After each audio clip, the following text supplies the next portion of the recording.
The thing about intelligence reports is that they're only as good as the intelligence of whoever wrote them. The Kethmore Empire had apparently assigned this particular task to someone with all the analytical prowess of a particularly dense asteroid. Commander Vex Kalar studied the holographic display floating before his command throne, mandibles clicking in what passed for satisfaction among his species. 43 vessels of the Third Conquest Fleet hung in formation around his flagship, their hulls gleaming with the dull efficiency that marked proper military hardware. Below them, a small blue-green world spun with the kind of lazy indifference that suggested its inhabitants had no idea what was about to happen to them. Tertius 7. His intelligence officer, Nex Gorath, announced with the kind of confidence that came from never having been catastrophically wrong before. Human mining colony. Population approximately 40,000. Primary exports include rare earth minerals, agricultural products, and what their databases classify as artisanal pottery. Artisanal pottery? Vex. Kalar's secondary eyes swiveled to regard his subordinate with something approaching disbelief. Apparently, they consider it a cultural export, Commander. The humans have peculiar priorities. This was certainly true, though not in the way either alien imagined. 3 kilometers beneath the surface of what appeared to be a particularly rustic ceramics workshop, Dr. Yuki Tanaka was explaining to her 17-year-old protege exactly why those priorities were about to become extremely relevant. The neural interface is stable, she said, studying the readouts cascading across her workstation with the kind of focused intensity that suggested she was either about to make history or accidentally delete it. Quantum entanglement holding at 97% coherence across all nodes. The network is ready for full-scale testing.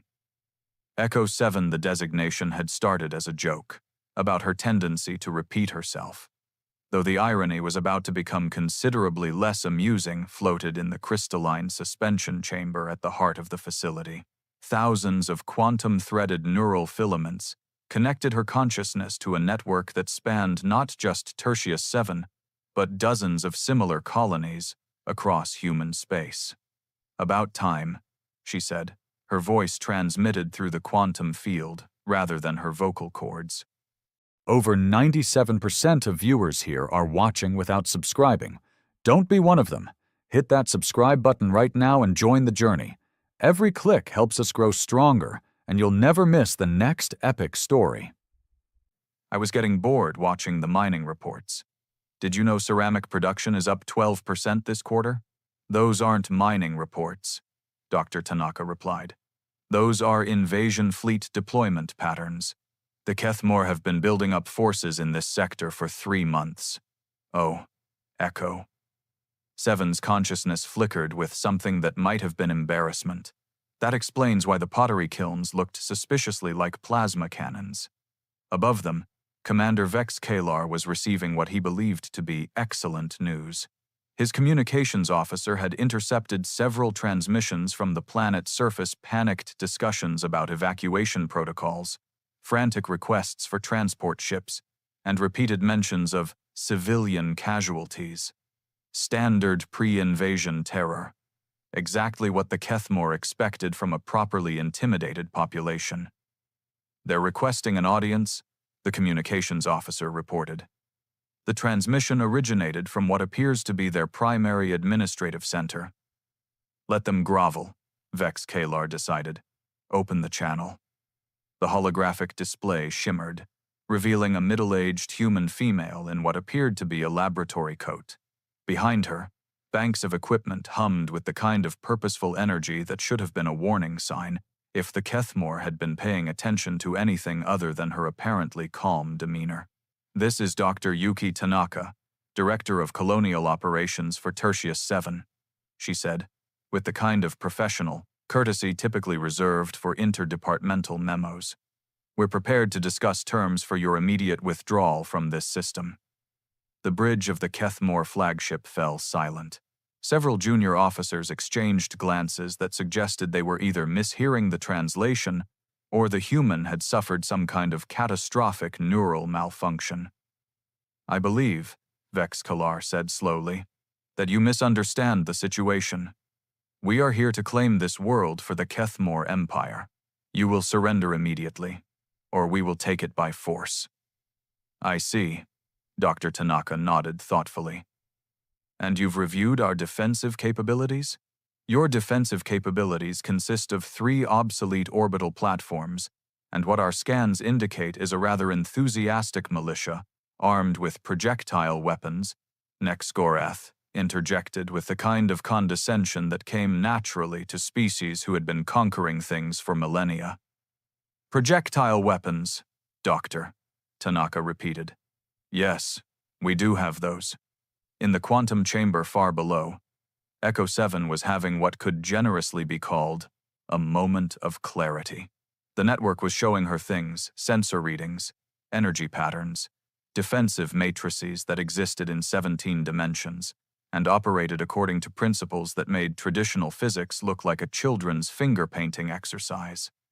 Dr. Tanaka? She said quietly. Yes? Are we still pretending to be a mining colony? That depends. Are you ready for full network activation? Echo 7 considered this. Through the quantum link, she could feel the presence of her counterparts on 38 other worlds, other teenagers who had volunteered to become something more than human in order to keep humanity itself recognizably human. They were waiting, their consciousness poised at the edge of something that had never existed before.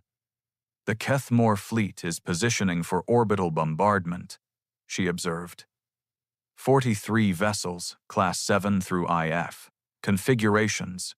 They're planning to start with the pottery workshop. The pottery workshop is our primary fusion reactor, Dr. Tanaka replied conversationally, as if discussing the weather. I know. Echo. 7's consciousness expanded slightly, touching the edges of defensive systems that could have powered a small star. Dr. Tanaka? Yes? Am I cleared for live fire testing? On the bridge of the flagship, Commander Vex Kalar was beginning to experience what military historians would later classify as the first recorded case of cosmic irony poisoning.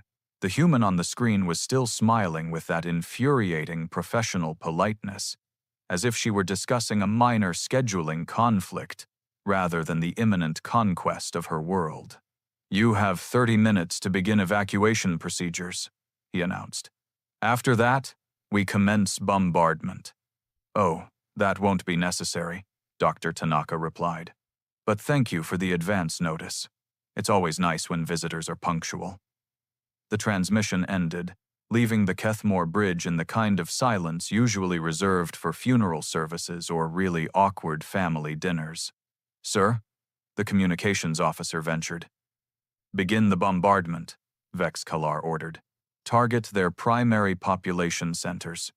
Which would be the pottery workshops, sir. Target the damned pottery workshops. 3 kilometers below ground, Echo 7 felt the quantum network respond to her call, with something that transcended mere electronic acknowledgement. 38 other minds touched hers across the impossible distances between stars, each one linked to defensive capabilities that redefined what it meant to protect something. Network online, she announced, all nodes responding. Defensive matrix fully operational. Rules of engagement? Dr. Tanaka asked. Echo 7 smiled, though nobody could see her face through the quantum suspension medium. The same ones we always use. Protect human space, minimize casualties. Make a bust. Point. And if they insist on fighting, then we show them why the universe came up with the concept of running away. Above them, the first Kethmore plasma torpedoes began their descent toward what they believed were defenseless ceramic kilns. The torpedoes were beautiful in their way, streams of contained energy that could vaporize small mountains, and looked quite impressive against the planet's blue-green backdrop. They made it exactly 14 kilometers into the atmosphere before something impossible happened to them. What happened to the plasma torpedoes was, from a strictly technical perspective, absolutely nothing. They continued existing, continued following their programmed trajectory, and continued containing enough destructive energy to level a city block. The problem was that they were doing all of this in a completely different universe. Weapon impacts negative, reported Kethmore Sensor operative Zix Hallen, whose previous career highlight had been correctly identifying a meteor shower as not an invasion fleet. Torpedoes appear to have, sir, they've phase shifted approximately 47 dimensions to the left. Commander Vex. Kalar's primary brainstem began producing what his species recognized as the biochemical signature of impending catastrophe. Dimensions don't have a left, operative. They do now, sir. This was, unfortunately, accurate. Echo 7 was discovering that consciousness expanded through quantum networks had some interesting side effects on local spacetime. What she had initially interpreted as defensive matrix activation was actually casual restructuring of physical reality within a 15-kilometer radius. Oops, she said. Define oops in this context, Dr. Tanaka requested, though her tone suggested she already suspected the answer would require forms that hadn't been invented yet. Well, the good news is that their weapons can't hurt us. The bad news is that I may have accidentally created a localized, dimensional pocket where their weapons are trying to destroy a pottery workshop that technically exists in the same spatial coordinates, but is currently experiencing next Thursday. Next Thursday? It was the safest temporal displacement I could manage on short notice. Would you prefer next weekend? Dr. Tanaka rubbed her temples in a gesture that had become disturbingly familiar since the Quantum Consciousness Project began. Can you undo it? Probably. But they're firing more torpedoes, and I'm getting better at this. Indeed, the second wave of Kethmore ordnance was experiencing what could only be described as an identity crisis. Half the projectiles were attempting to exist in their original universe, while simultaneously being convinced they were actually decorative vases. The other half had developed what appeared to be stage fright, and were refusing to detonate on principle. Sensor readings are impossible, Zix Hallen announced. The planet's surface is registering as simultaneously present, absent, and filing a complaint with the Department of Temporal Consistency.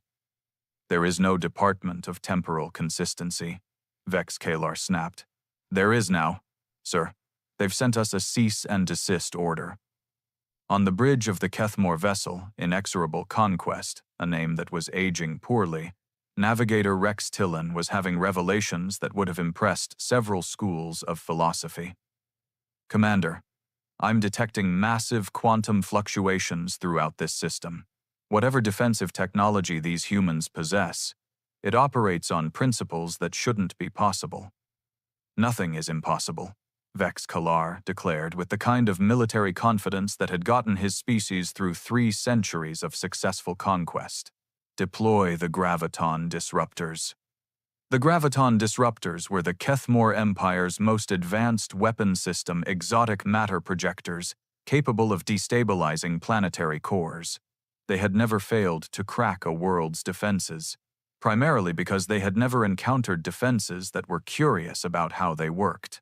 Echo.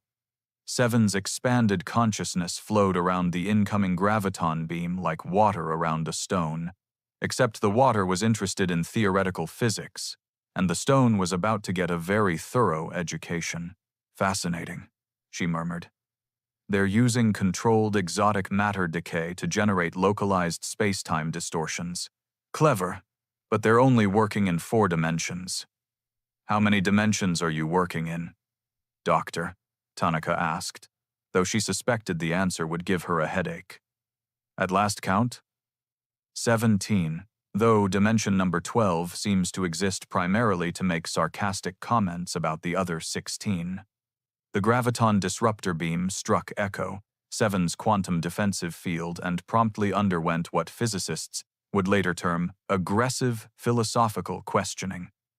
The exotic matter found itself engaged in a detailed debate about the nature of existence, while the space-time distortions were asked to fill out several forms regarding their intentions and qualifications for distorting anything, Weapon impact. Negative, Zixhallen reported. Sir, the graviton beam appears to have applied for citizenship in the planet's defensive grid. Weapons don't apply for citizenship, Vex Kalar said weakly. This one did. Its application has been approved. It's now working for them. This was unfortunately true. The graviton disruptor was now happily generating exotic matter fields that strengthened Echo 7's quantum matrix, rather than disrupting it. It had also submitted a formal complaint about its previous working conditions aboard the inexorable Conquest. The beam is requesting better healthcare coverage, Zixhallen added helpfully. Meanwhile, Echo 7 was beginning to understand the true scope of what the network represented. Through the quantum links, she could sense her counterparts on 37 other worlds, each one interfaced with similar defensive systems. But more than that, she could feel the underlying structure that connected them all. Humanity hadn't just built a defense network. They had built something that treated the concept of distance as a polite suggestion and the speed of light as more of a guideline than an actual rule. Information, consciousness, and defensive capabilities could be shared instantaneously across galactic distances, creating a coordinated response that made traditional military thinking look like children arguing over toys. Dr. Tanaka, Echo 7 said quietly, I think I understand what we really built. What did we build? A way to be everywhere at once. The Kethmore aren't just attacking one colony. They're attacking all of them, simultaneously. And we can respond from all of them, simultaneously. On the flagship bridge, tactical displays were showing impossible readings. The planet below wasn't just defending itself. Sensor data suggested it was somehow coordinating with defensive installations that were physically located in other star systems. Ships' computers were generating error messages that roughly translated to, I refuse to process this nonsense, and please consult a philosopher. Sir, communications operative Hicks Darun announced with the tone of someone who had given up on the universe making sense. We're receiving a transmission from the humans. Put it through, Vex Kalar ordered, hoping for some kind of explanation that wouldn't require him to rewrite the fundamental laws of physics. Doctor. Tanaka's image appeared again, still wearing that infuriatingly calm expression. Behind her, banks of equipment were humming with energies that made the flagship's power core look like a decorative candle.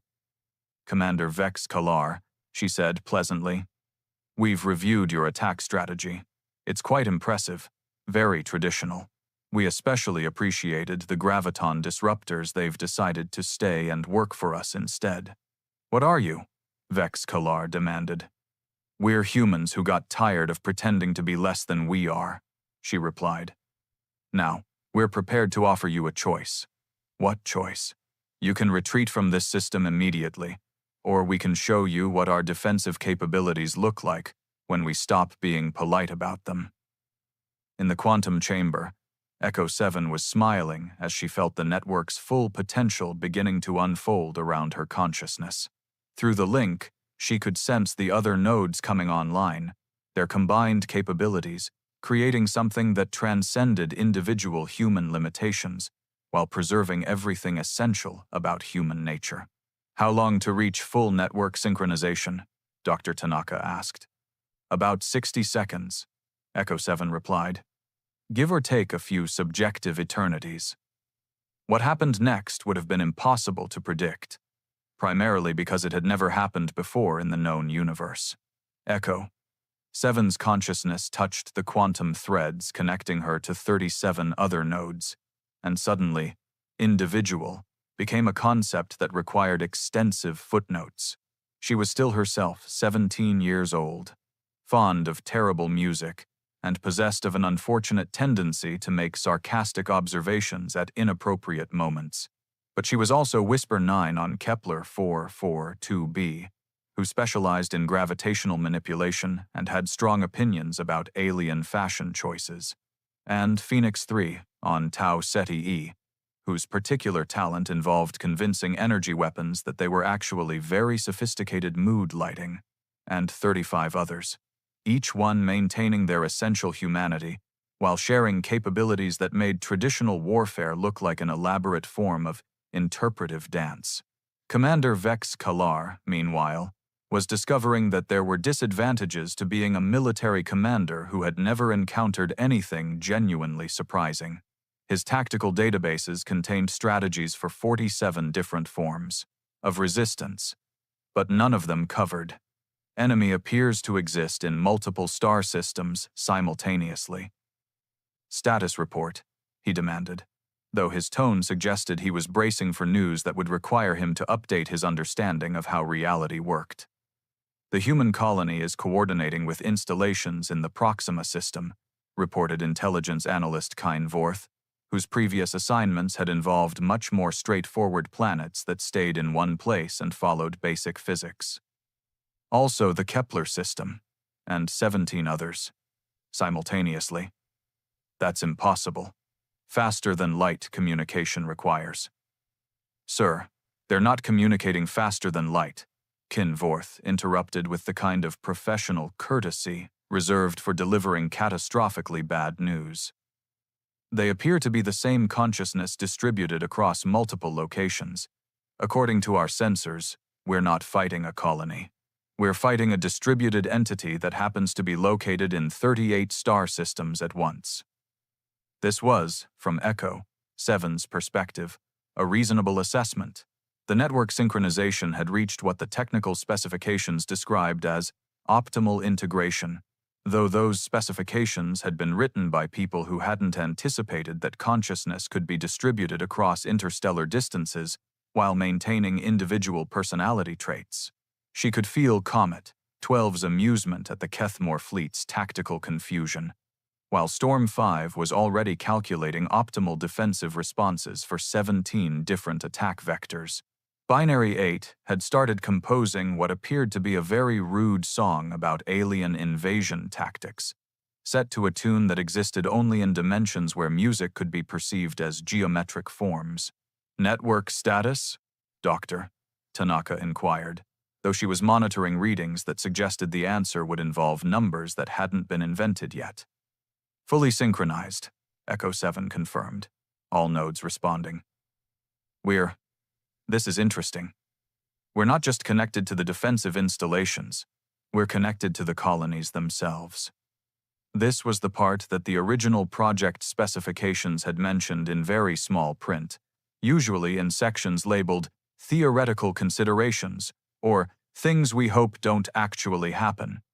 The quantum consciousness links weren't just connecting the defensive nodes, they were creating a distributed awareness that encompassed everything within a 15-kilometer radius of each installation, which meant that Echo 7 was simultaneously experiencing life on 38 human colonies, each with its own culture, concerns, and daily routines.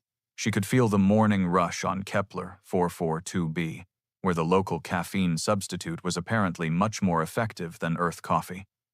She was aware of the evening poetry reading on Tau CTE, where colonists were debating the artistic merits of rhyming quantum with shantum. She knew about the heated argument on Wolf 359c regarding whether the local equivalent of pizza should include tentacled vegetables. I can feel them, she said quietly. All of them. Every human in our network. They're not just defending themselves, they're defending each other. On the bridge of the inexorable conquest, Vex Kalar was receiving reports that challenged every assumption his species had made about warfare. His fleet wasn't facing isolated colonial defenses, they were confronting a civilization that had solved the fundamental problem of distance by simply ignoring it. Sir, Tactical Coordinator Bex Mylara announced. We're detecting defensive responses from installations that shouldn't be able to communicate with this system for another 47 years. Assuming standard faster-than-light transmission methods. They're not using faster-than-light transmission, Vex Kalar realized with the kind of clarity that typically preceded either brilliant strategic insights or complete mental breakdown. They've transcended the limitations of individual consciousness while maintaining distributed presence across multiple worlds. We're not fighting a colony. We're fighting a species. This assessment would have impressed Echo 7 if she hadn't been busy experiencing something unprecedented in human history.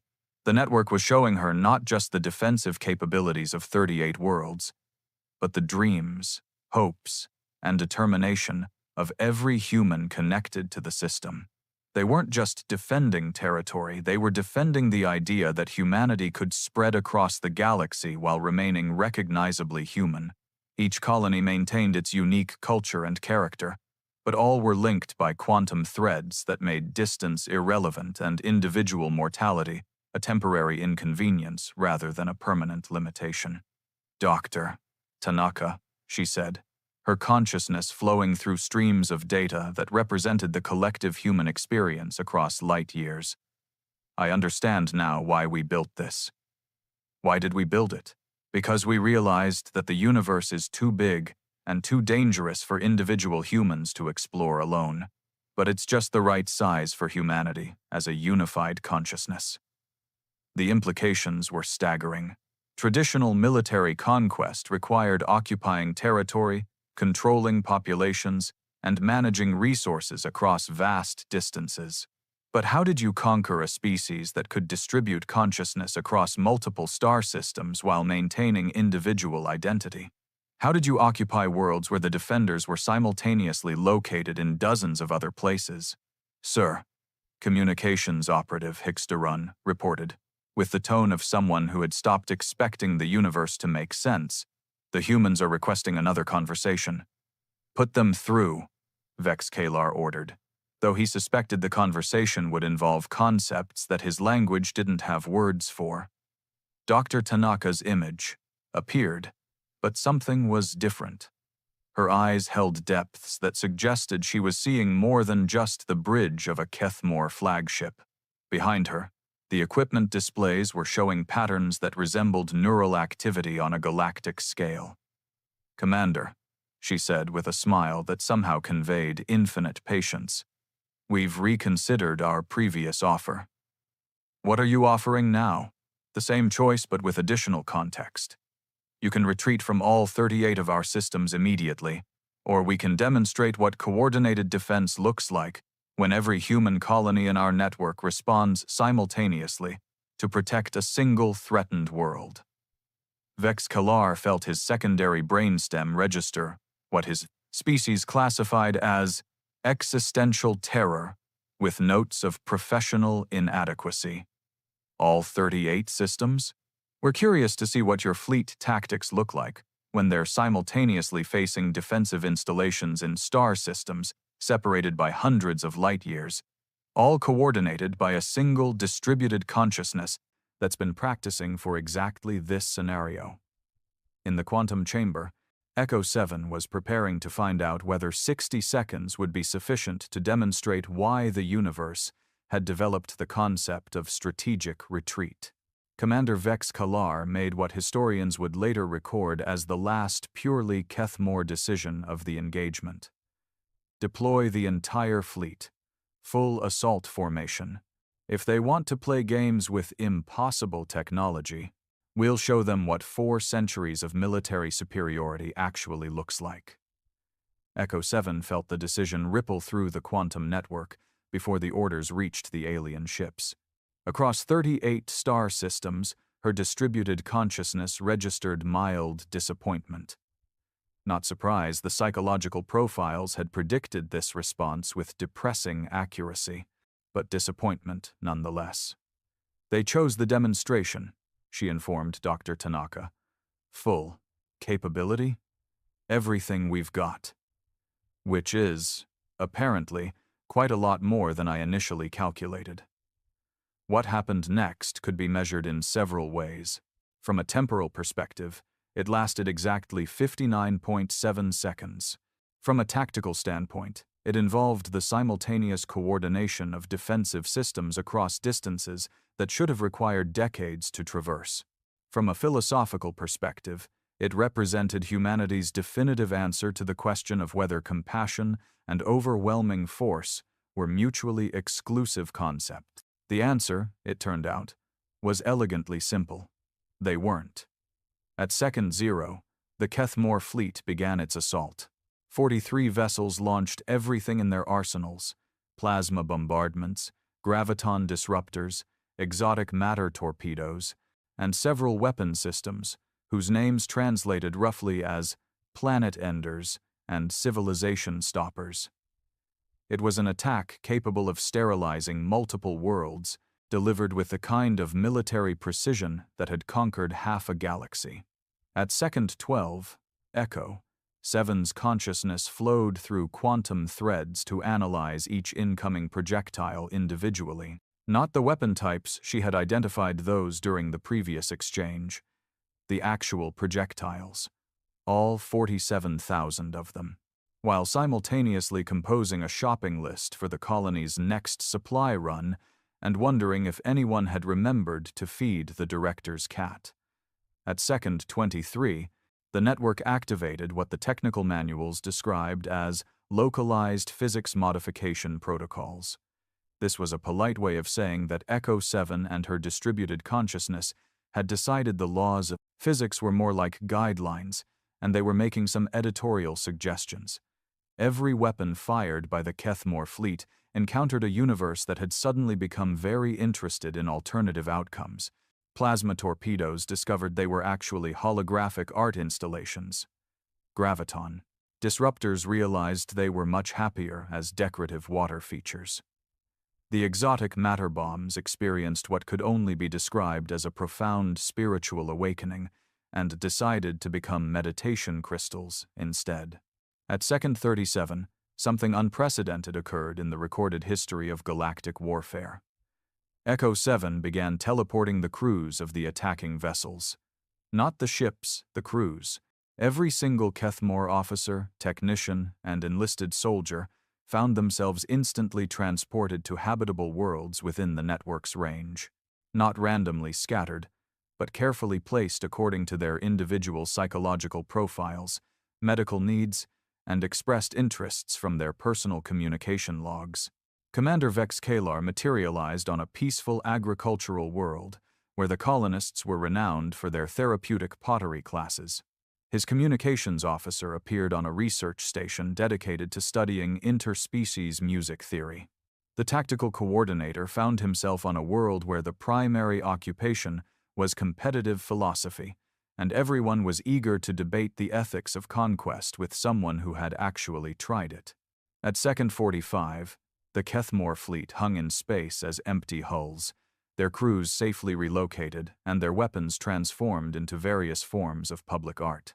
The ships themselves remained intact and functional, floating like abandoned monuments to the obsolete concept of zero-sum conflict. At second 59.7, Echo 7 completed her demonstration by transmitting detailed care instructions for each vessel to its respective crew's new location, along with information about local employment opportunities and a comprehensive guide to human colonial culture. The quantum chamber fell silent except for the gentle hum of systems operating in dimensions where sound traveled as crystalline structures that sang in harmonics of pure mathematics. Well, Echo 7 said eventually, that was educational. Dr. Tanaka was studying readouts that would require entirely new categories of military analysis. Status report? Hostile fleet neutralized with 0 casualties. All enemy personnel relocated to suitable environments based on individual compatibility assessments. Fleet assets secured and available for recycling into something more useful, like additional pottery workshops or maybe a really impressive jungle gym. And the psychological impact on the Kethmore Empire? Echo 7's consciousness flickered with something that might have been suppressed laughter. Commander Vex Kalar is currently enrolled in a ceramics class where he's learning to express his feelings through clay sculpture. Early reports suggest he's discovering a talent for abstract expressionism. This was, in fact, accurate. Across the galaxy, 43 ship crews were being introduced to human colonial life with the kind of meticulous care typically reserved for endangered species rehabilitation programs. They were learning that humans had indeed developed beyond traditional conquest-based civilization, but not in the way anyone had expected. Instead of abandoning warfare, humanity had perfected it by making it irrelevant. Why fight for territory when you could exist in multiple locations simultaneously? Why kill enemies when you could relocate them to environments where they might discover better uses for their time? Why destroy fleets when you could turn them into community art projects? 3 days later, Commander Vex Kalar completed his first ceramic bowl, a slightly lopsided but surprisingly elegant piece that captured what the instructor described as profound existential bewilderment rendered in earthenware. He stared at his creation with the kind of philosophical confusion that typically preceded major life changes. "I don't understand," he confided to the pottery instructor, a cheerful human who had introduced herself as Susan and seemed genuinely pleased to her renders of recitace. "Meet someone from a different star system. My fleet was defeated, my crew scattered across multiple worlds, and my military career effectively ended. But nobody was harmed. Nobody was humiliated. We were simply relocated." "That's humans for you," Susan replied, applying glaze to her own project with the casual expertise of someone who had never conquered anything but occasionally made very impressive dinnerware. "We figured out that the universe is big enough for everyone to find something they're good at. Turns out most people aren't actually good at conquest, but almost everyone can learn pottery." Back on Tertius 7, Echo 7 was experiencing the peculiar satisfaction that came from a job well done and a universe slightly improved. The network hummed around her consciousness, connecting her to 38 worlds where humans continued to explore, create, and occasionally make really excellent coffee. "Dr. Tanaka," she said. "Yes?" "I think we've successfully field-tested the Quantum Consciousness Defense Network." "And your assessment?" Echo 7 considered this with the portion of her mind that wasn't simultaneously helping colonists on Kepler 442b plan their annual harvest festival, assisting with a complex engineering project on Wolf 359c, and composing a strongly worded letter to the Department of Temporal Consistency about their filing procedures. "I'd say we've redefined what it means to win a war," she concluded. "Turns out the most effective way to defeat your enemies is to relocate them somewhere they can discover they weren't really your enemies in the first place. They were just people who hadn't found the right hobby yet." The universe, it seemed, had a sense of humor, after all. Humanity had become so advanced at warfare that they had accidentally transcended the need for it, leaving behind only empty ships and the gentle sound of pottery wheels spinning on distant worlds where former conquerors were learning to create rather than destroy. It was, Echo 7 reflected, a much better use of everyone's time.